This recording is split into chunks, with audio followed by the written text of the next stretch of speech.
How's it going, YouTube? Oxy here. Welcome back. Happy Halloween to everyone. And yeah, I'm here with the long-awaited Five Nights at Freddy's review. I checked it out. I saw it on Peacock, and yeah, just gonna give you my thoughts, right? My opinions, and of course the grade at the end. But overall, I will say I think the film delivered. Now, I don't think it's like a perfect 10 out of 10, like a home run, no. But it's not horrible either. So, I mean, to give you a quick synopsis, right? Of course, the movie follows Mike, played by Josh Hutcherson. And we pretty much just, it's real, the movie's really about him, his backstory. It definitely we got more of it than we expected, right? And of course, he gets a job at Freddys. We find out that he is like he has sole custody of his sister Abby, because the parents, one of them died, the other one pretty much was out of the picture. He has sole custody, and there's an aunt who's trying to take his sister Abby from him, so he has to get a job, which is how he gets a security gig. And of course, the events unfold with the animatronics and William. So, I guess pros.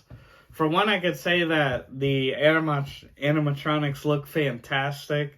They look like, they're from the game. Like, the company that did them, the one that they also do the Muppets and like so many others.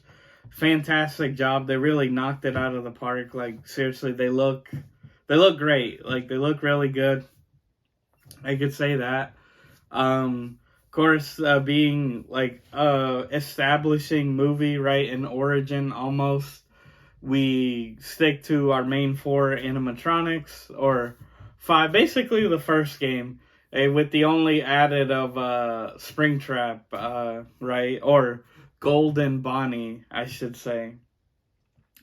Yeah, but the movie isn't perfect. I guess some complaints I will have is that, Matthew Lillard, awesome to see him, but he wasn't in the movie much, to be fair. We see him as his, like, an alter ego, right? Like, he has a different name. He plays, like, I don't believe it's for Mike specifically. I believe he's just some like career counselor type of guy. But he's like helping Mike out to find a job, and he offers him that. So at least the way this movie played it off, well, I guess the first game too. It's a very coincidence that they meet, or at least in the movie it does. I believe in the games you find out later that Mike actually is trying to work at all these places to get William, because in the games, if I'm not wrong, Mike is his son. Yeah, I'm pretty I'm pretty sure. Yeah. So there's not enough William, if I gotta be honest. We see him like towards the beginning, and then at the very end in the Springtrap suit, but that's about it. So I guess spoiler, but it's really, I think most people would expect it, so you've been warned. Of course, at the end we get the infamous spring lock scene, which is PG-13. So do I love it? Not necessarily, but I don't knock it for that. Again, with that rating, there's limitations to what you can show. So, yeah, like, he's just not in it much. I will say the movie is carried or helped by, if you're a fan, if you're someone very familiar with the lore, or at least have an idea, it helps a lot. I will say, for a first-time viewer, or someone who, has never heard of Five Nights at Freddy's, it's a bit too, vague, I would say. If anything, you have more questions than answers, because, I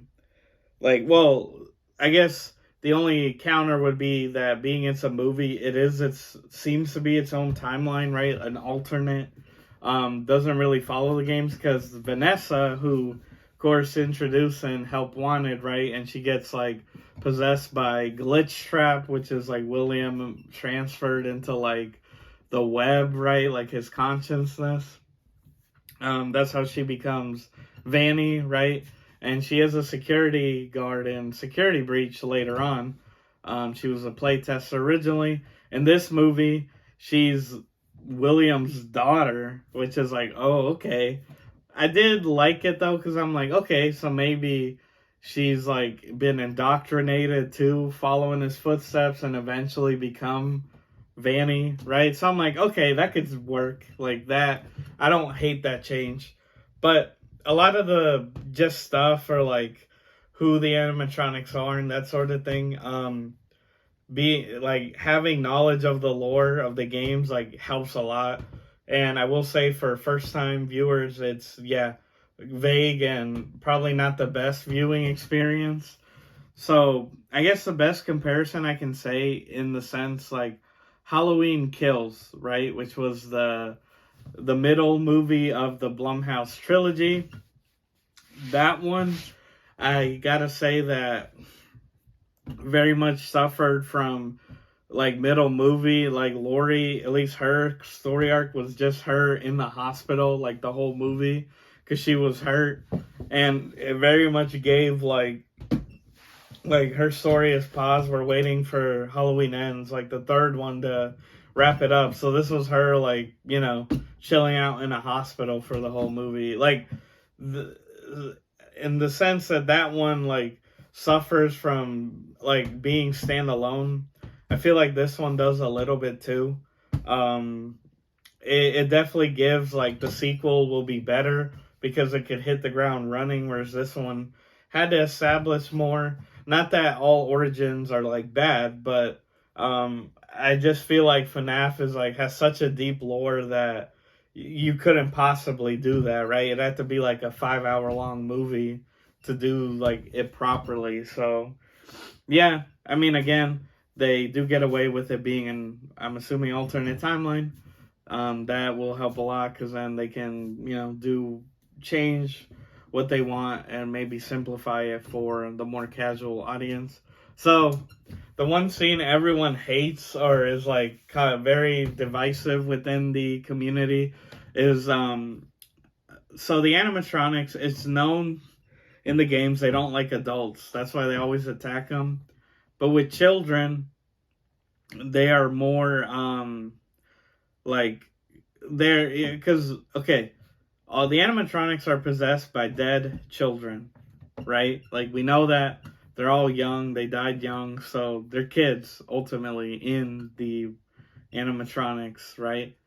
And so there's a scene where Abby actually meets them and they actually interact, like they're aware of each other. Mike sees them and then they build a fort, they play together. And I know for my initial reaction was just like, oh, this is like dumb, you know, like this is like Thor Love and Thunder levels of cringe, like. But I guess, you know, after giving it time to sit and think, I'm like, well, they are children. Again, the movie did it did a good job of establishing like they like kids, like because they're very accepting of Abby. They don't hurt her, but then Mike, on the other hand, they don't trust him. Like you very much see they give him the side eye, or he is attacked because he's having these constant dreams because they had a brother that he is like guilty for because he got kidnapped, which turned out to be William, who kidnapped his brother.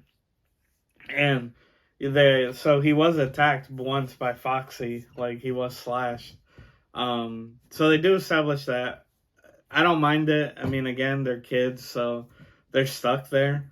The part that maybe it contradicts himself. Okay, so the red eyes, all the theories were right that the eyes are red when William is in control of the animatronics. At the end, they established that.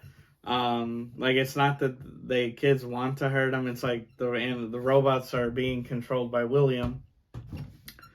And so that argument of like, why are they being nice and then later they're trying to kidnap, it's like, William, the one thing I don't understand, it didn't make sense to me. So in the flashback scenes, Mike gets to talk to Golden Freddy, essentially, right? Like, the kid's always in the front, and there's a scene where he only talks to the one kid, which you can figure out. You're like, yeah, it's Golden Freddy. But then they're like, they want Abby. Like, the kids say that in the dream. So it's just, we know that it's the ghost. It's not William, like, influence.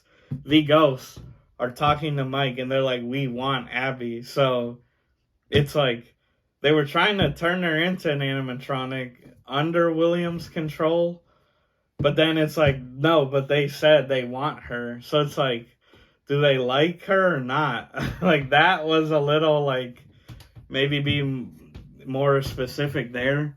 It was a little contradictory, because Golden Freddy goes out of, like, the house to get Abby. No red eyes, but then again, Golden Freddy doesn't have eyes. So, you know, it did not seem like that was under William's power. And just the way, like, she reveals that the Golden Bunny did it with, like, drawing a picture. It is set up earlier with, like, one of the teachers that Mike, you know, visits. He's like, oh, I need to find a job. She tells him, like, oh no, Abby's, like, developing great. Like, she looks up to you. And her drawings are set up as, like, kids are very receptive to drawings, like, early on as they're developing. So it's like, okay, they set it up, but it was just, like, you know, like, oh, a picture, like, because they probably don't remember, or it's, like, suppressed trauma of, like, that Afton killed them, but a picture all of a sudden, like, fixes that. Like, the movie, it has inconsistencies. It definitely does. But other than that, I mean, Josh Hutcherson was great. Same with Matthew Lillard. Like, the little we got of him, I mean, he's believable. He definitely gave, like, the crazed psycho vibes. So, like, the acting is good. Again, the animatronics look great. I think it was decent enough with how they set up everything and that an eventual sequel, because again, William does get spring locked, like, we know that. So I'm assuming if they don't do a time jump, the second one will be him as a spring trap. So we'll see how that goes. Yeah, I mean, the violence, again, is PG-13, so it's a lot of cutaways. But again, I wasn't expecting to get, like, a gore fest either. The games never were, so, I mean, it's in tone, whether you like it or not. But yeah, I think it was fine overall. Again, it is heavily helped by just if you're a fan, like, if you know these characters, know the backstory, it helps a lot. Of course, there's a lot of, like, theories you could do, and at the end, of course, it does spell out "come find me," which, who could that be? Is it the marionette? Is it Henry, right? Which, if you're just a casual, you're like, who the hell is Henry? But it's like, he's another very important character. He's the one that developed all the animatronics. And, like, with speculating, it's almost redundant because it's an alternate timeline. So they can make it that William is, like, the only guy. Like, they can do anything. So we can speculate just on what we know, but the possibilities are literally endless with what they do. The movie made its money back. It literally beat the Super Mario Bros. For the biggest opening weekend for a video game movie ever. Made over 130 million. I believe it only cost like 25. And even if you add marketing to it, let's say like 50 million, maybe more. It's gonna make its money back. It's on Peacock too. We're gonna get that trilogy again. Matthew Lillard signed on for 3, which, just the huge fan base out there, we're gonna get 3, probably even more. So I'm looking forward to the second one. I will say that. if I had to rate it on like 1 through 10, I think as it stands, it has its issues, but it isn't horrible as a lot of people or even critics are saying. Like, it's not that bad either. I would give it like a 7, like a 7 out of 10. I think that's fair. And yeah, but you let me know your thoughts. I mean, were you fine with it? Did you hate it? You wish they could have done more? I do. Again, I would have loved to have seen William more and get that more of that backstory. Because all we really got was like, oh, he's an evil man. Like, he's cruel. And it's like, cool, why don't you show me, not tell me. Yeah, that's all. But hey, it's doing great. It's going to do really well. So we'll see when the sequels come out. But yeah, guys, that's the video. Those are my thoughts on the Five Nights at Freddy's movie. Be sure to let me know what you think in the comments below. Cupcake is definitely the GOAT of the movie. He was on Demon Time, just like, no, like he wanted all the smoke. So he's definitely the star, and I hope they capitalize on that. I definitely team Cupcake here. But yeah, guys, if you like that type of content, I usually make videos twice a week. So please be sure to like, share, subscribe, hit the notification bell, all that good jazz. And as always, everyone, I've been your host, Foxy. Take care and have a happy Halloween.